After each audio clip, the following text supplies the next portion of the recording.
ওকে, আপনাদের স্বাগতম। আমরা আজ এসেছি কাম্বালাকোন্ডা ইকো পার্কে মূলত বোটিং এবং মনোরম পরিবেশ উপভোগ করতে। আমার এই ছোট্ট ব্লগটিতে চেষ্টা থাকবে ভালো কিছু পরিবেশনের।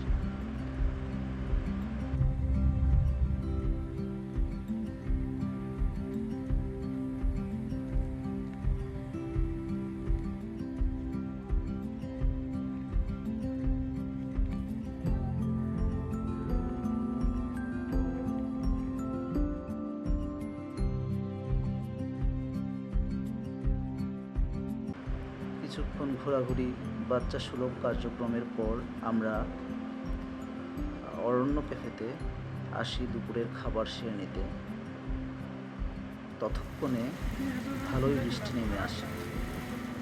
অতএব এই সময়টুকুতে আমরা দুপুরের খাবার সেরে বোটিংয়ের জন্য প্রস্থান করি। আপনারা দেখতে পাচ্ছেন সুন্দর চিত্রা হরিণ, যা ইকো পার্কে আমরা খোলামেলাভাবেই দেখতে পেয়েছিলাম। অরণ্য ক্যাফের খাবারটি অত্যন্ত ভালো ছিল, আমরা বেশ ভালোই উপভোগ করেছি। খুব ভালো বৃষ্টিও হচ্ছিল।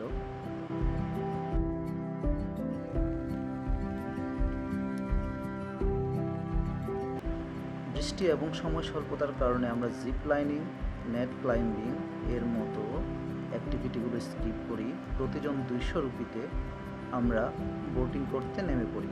আপনারা দেখতে পাচ্ছেন ভিডিওটিতে মেঘাচ্ছন্ন আকাশ এবং বৃষ্টি, ঝিরিঝিরি বৃষ্টি। আমরা খুবই উপভোগ করি বোটিং।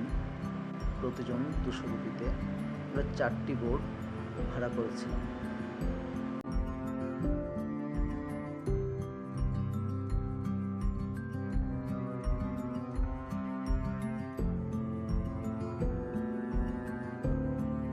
অবশেষে আমরা সুন্দর একটি দিন অতিবাহিত করে টেনেটি পার্কের দিকে ফিরে আসি।